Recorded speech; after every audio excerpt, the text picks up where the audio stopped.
राबड़ी देवी और आवास का मुद्दा फिर से गर्म हो गया, क्योंकि कल ही आखिरी दिन भी था। राबड़ी देवी वो मकान खाली करने नहीं जा रही है। उस दिन जो खुली चुनौती राबड़ी देवी ने दी थी कि नहीं खाली करेंगे, आज अनुरोध पत्र है, खाली तो करना ही होगा। तो इस सरकार को विचार करना है। इस विवाद का अंत कैसे होगा? अब तो ये विवाद फिर प्रारंभ हुआ है। इशू श्री वाला है सर, वो भी अब गहराता जा रहा है। रिमांड पर पुलिस ने ले लिया है। भ्रष्टाचार का एक आईना है। कमीशन और कट का जो खेल था, चारा घोटाला तो 1000 ही करोड़ का था। ये अभी तक जो सूचना मिली कितने हजार करोड़ का ही घोटाला नहीं है। हाथ कांपेगा तो। 30 कुमार की जो सरकार थी उसमें भ्रष्टाचार का क्या आलम था। अब जिसको तारनी दास को चीफ इंजीनियर रिटायर हो गया था, उसको किसकी कलम से एक्सटेंशन मिला था? चर्चा है पूर्व मुख्यमंत्री राबड़ी देवी ने सरकार को, यानी मुख्यमंत्री सम्राट चौधरी को एक लेटर लिखा है और 1 महीने की मोहलत मांगी है। हालांकि इसके आधिकारिक तौर पर जानकारी नहीं मिल पा रही है, क्योंकि प्रवक्ता शक्ति यादव ने भी इस संबंध में बोलने से मनाही कर दिया। लेकिन उन्होंने कहा कि लेटर के बारे में कोई जानकारी नहीं है, लेकिन हाँ इतना है कि मोहलत तो हम लोग नहीं मांगे हैं। और दूसरी तरफ रिशु श्री को रिमांड पर लिया गया है। तो इस मुद्दे पर हम बातचीत करेंगे। हमारे साथ वरिष्ठ राजनीतिक विश्लेषक अरुण पांडे सर मौजूद हैं। बहुत धन्यवाद सर आपका जुड़ने के लिए। आपको भी धन्यवाद। राबड़ी देवी और आवास का मुद्दा फिर से गर्म हो गया, क्योंकि कल ही आखिरी दिन भी था और कल ही निशांत को नया बंगला भी आवंटित कर दिया गया और लेटर की बात कही जा रही है सर, लेकिन कोई आधिकारिक सूचना नहीं। जी देखिए, ये बात तो सही आपने कही कि पूर्व मुख्यमंत्री और विधान परिषद में विपक्ष के नेता को जिस बंगले में अभी रह रहे हैं 20 वर्षों से, उसको खाली करने का और नया बंगला 39 हार्डिंग रोड तो नीतीश कुमार ने ही मुख्यमंत्री रहते दिया था। अब उसको सम्राट चौधरी ने फिर उसको लागू कराने के लिए नई नोटिस दी पिछले महीने की 29 तारीख को। और राबड़ी देवी ने कह दिया था कि तो बंगला हम खाली करेंगे नहीं। ये सम्राट चौधरी पूरे बिहार का फोर्स लगा दें, खाली करवा दें।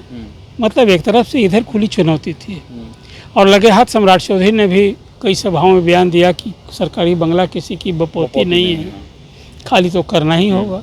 जो नियम है उसके हिसाब से सरकार खाली कराएगी, ये था स्पष्ट।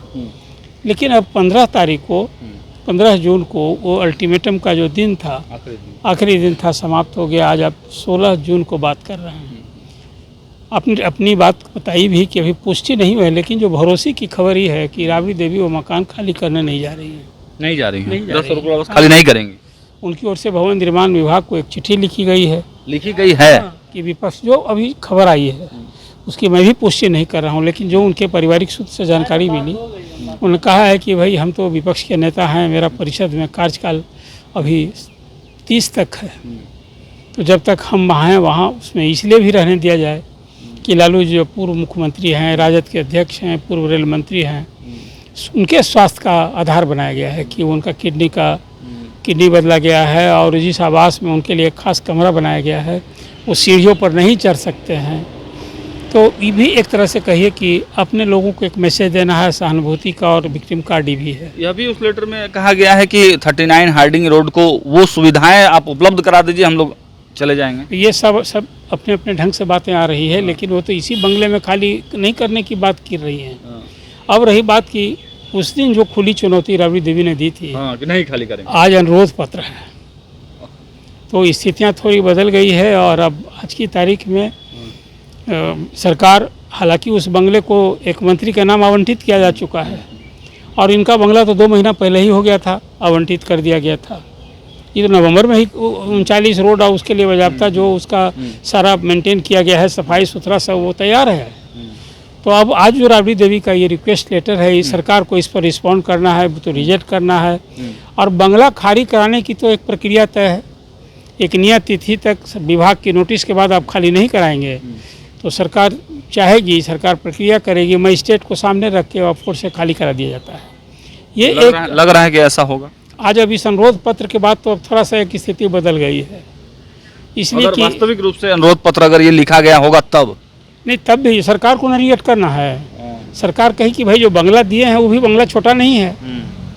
अब वो इस बंगले में जो भी उनका एक परिस्थिति वो बता रही हैं, जैसा वो चर्चा आई है, तो अभी सरकार को विचार करना है कि भाई वो जो सरकारी बंगला है उसमें भी वो कोई असुविधा वाली स्थिति है नहीं। इसलिए अब एक स्थिति जो अभी तक था, लालू परिवार बनाम सम्राट सरकार, एक टकराव की स्थिति सरकार, अभी आपने देखा ना इसी कार्रवाई के बाद लालू परिवार के सदस्यों की सुरक्षा में कटौती हुई थी। तो विरोध स्वरूप जो सुरक्षा मिली हुई थी उसको वापस नहीं लौटा, थोड़े लौट गया है।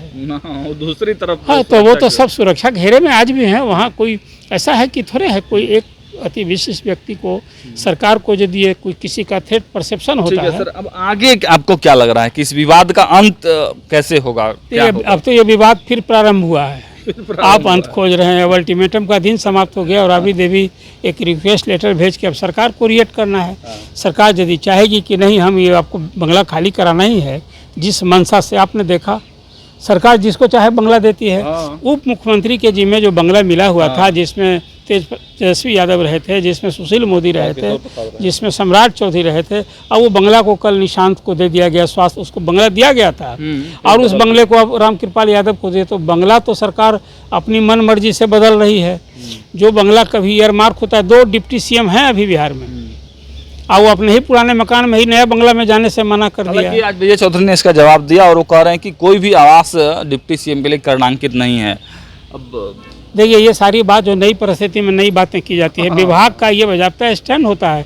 कौन कौन आवास, आखिर तो जो मुख्यमंत्री के बगल में 5 देश रत्न देश रत्न किसके नाम ही था? तेज प्रताप को यूं ही दिया गया था क्या?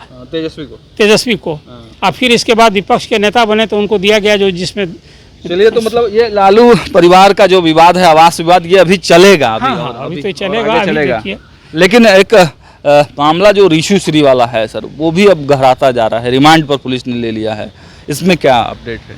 देखिए, ये ऋषु श्री का मामला सच पूछिए बिहार में उच्च पदस्थ जगहों पर भ्रष्टाचार का एक आईना है कि कोई एक गैर सरकारी व्यक्ति कोई विभाग के 5-6 विभागों में किस ढंग से उसके डिक्टेशन पर अधिकारी चल रहे थे और ठेका तय हो रहा था। वो ठेका लेता था, ठेका बांटता था। कमीशन और कट का जो खेल था, चारा घोटाला तो 1000 ही करोड़ का था। ये अभी तक जो सूचना मिली कितने हजार करोड़ का ये घोटाला है। और उसमें ऋषु श्री के गिरफ्तारी के बाद, 2 IAS अधिकारियों की गिरफ्तारी के बाद, फिर और 3 अधिकारियों की गिरफ्तारी के बाद अब जो पुलिस रिमांड पर ली है, तो कुछ और राज उगलवाएगी। किन लोगों ने कैसे मदद की, कहाँ कहाँ विदेश यात्रा में भेजा, उससे क्या लाभ इसको मिला। आखिर ऋषु श्री ने जो संपत्ति अर्जित की थी उसके तो कोई आय के घोषित थे, वो सारे अंततः जब ईडी की कार्रवाई होगी तो सारी संपत्ति जब्त होनी है। और जिन अधिकारियों के यहाँ थे, तारनी दास के यहाँ 8 करोड़ से अधिक नगद मिले थे, तो सब का अब तो ये सब संपत्ति जब्त होनी चाहिए। जिन अधिकारियों को, आधा दर्जन से अधिकारियों को तो नाम आ गए हैं अभी जो वर्किंग हैं। लेकिन उसमें से तो संजीव हंस की तो बात आपने की। अब तो वो कह रहे हैं कि हमारी कोई लंबी छुट्टी पे चले गए, लेटर लिख रहे हैं। हाँ, छुट्टी भी लिख रहे हैं। देखिए, संजीव हंस की संलिप्तता न होती तो फिर उसको कैसे अभी एजेंसी खोजती उनको। आओ 5-7 अधिकारियों के नाम आए हैं उसमें।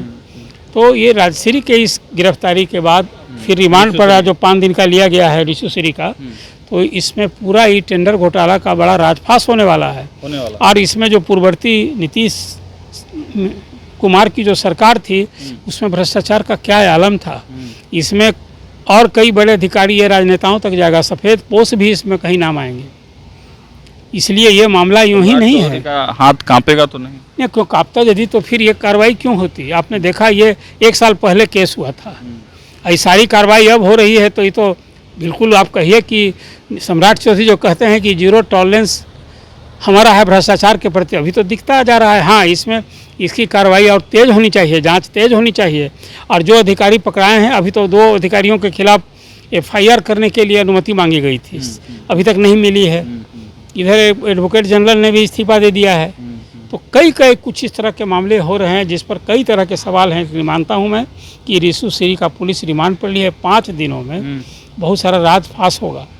और इसमें अब तक जितने लोगों के नाम आ रहे थे, साक्ष्य तो जांच एजेंसी बहुत इकट्ठा कर चुकी है, जो जानकारी मिल रही है। लेकिन इससे कुछ और करके कन्फ्रंट करा के इसमें और कई गिरफ्तारियां होंगी। और ये मामला यहीं तक, हाँ, इसकी जांच और कोर्ट इसको मॉनिटर करना चाहिए। तभी ये मामला कहीं जैसे चारा घोटाला हाईकोर्ट यदि मॉनिटर नहीं किया होता तो ये जांच का ये परिणति नहीं मिलती। तो इस केस में भी सभी बड़े बड़े लोग हैं। अब जिसको तारनी दास को चीफ इंजीनियर रिटायर हो गया था, उसको किसकी कलम से एक्सटेंशन मिला था? क्या इसके लिए उत्तरदायी नहीं है? श्याम बिहारी सिन्हा को एक्सटेंशन देने में लालू जेल गए, जगन्नाथ मिश्रा जेल गए, तो तारनी दास को रिटायर होने के बाद इतना महत्वपूर्ण जो ठेका बेच रहा था, जो उसके माध्यम से उसके किसके दस्तखत से हुआ था। ये इन सब पहलुओं पर अब जांच जो है पुलिस के लोग जो हैं वो कर रहे हैं। और बिल्कुल जब रिमांड पर लिया गया ऋषि सूरी को, तो समझिए कि बहुत सारे जो राज हैं वो निकल कर सामने आएंगे, लेकिन ये जांच की आंच कहाँ तक जाएगी ये कहना बड़ी मुश्किल है। और इस पर सम्राट चौधरी किस तरह से रिएक्ट करते हैं यह भी देखना होगा, क्योंकि सम्राट चौधरी ने तो खुले मंच से कहा है कि भ्रष्टाचार से समझौता नहीं करेंगे। अब देखना होगा इस मामले में क्या कुछ करते हैं सम्राट चौधरी।